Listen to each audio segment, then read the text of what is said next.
Hello అండి, welcome to our channel. ఈరోజు నేను చూపించబోయే రెసిపీ వడ అండి. మినపవడ ఆల్రెడీ నేను గ్రైండ్ చేసి పెట్టేసుకున్నాను. 4 to 5 అవర్స్ మినప్పాలు నానబెట్టుకొని గ్రైండ్ చేసుకున్నానండి. మిక్సీకే వేసుకున్నాను నేనైతే. ఇప్పుడు ఇదంతా బౌల్లోకి ట్రాన్స్ఫర్ చేసేసి అన్నీ కలిపేసుకుందామండి. ఇప్పుడు మిక్సీలో ఉన్న పిండి అంతా బౌల్లోకి ట్రాన్స్ఫర్ చేసుకున్నానండి. దీంట్లో కొత్తిమీర, కొంచెం పచ్చిమిర్చి చిన్నగా చాప్ చేసి పెట్టేసుకున్నానండి. అల్లము చిన్నగా చాప్ చేసేసుకోండి. కొంచెం మిరియాల పొడి,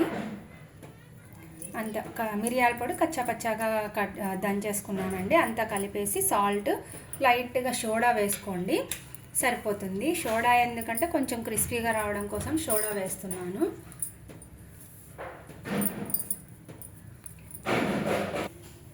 ఇప్పుడు అంతా పిండి అంతా కలిపేసుకున్నానండి. ఒకసారి మీకు సాల్ట్ ఏదైనా తక్కువ ఉంటుంది అంటే టేస్ట్ చూడండి. నేనైతే చేత్తోనే వేస్తానండి. ఒకవేళ చేత్తో వేయడం రాని వాళ్ళు కవర్ తీసుకొని కొంచెం ఆయిల్ అప్లై చేసి అలా వేయండి. చెయ్యి తడి చేసుకొని వేస్తున్నానండి.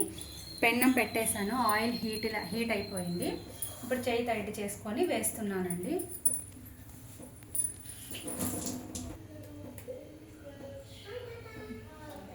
ఇప్పుడు ఇలా మనం కొంచెం చేత తీసుకొని ఇలా వేసేసుకోవాలి. అంటే చెయ్యి తడి చేసుకుంటా ఉంటే వస్తాయండి వడలు, ఏం లేదు.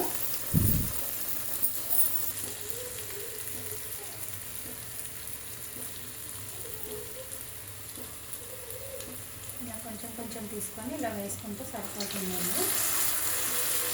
ఆయిల్ మరీ ఎక్కువ హై ఫ్లేమ్లో ఉండకుండా మనం వేసే వరకు మీడియం ఫ్లేమ్లో పెట్టేసుకొని మనం అంతా వేసుకున్న తర్వాత కొంచెం మీడియం ఫ్లేమ్లో పెంచేసుకొని తిప్పుకుంటే సరిపోతుందండి.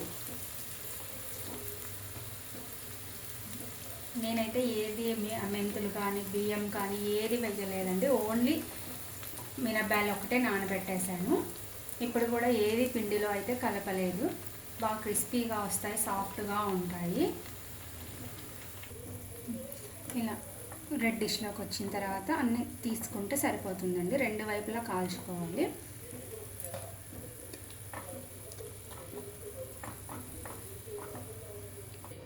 ఈరోజు నేను చేసిన బ్రేక్ఫాస్ట్ అండి పొంగలి, వడ కాంబినేషన్ చట్నీ, సాంబార్ అండి.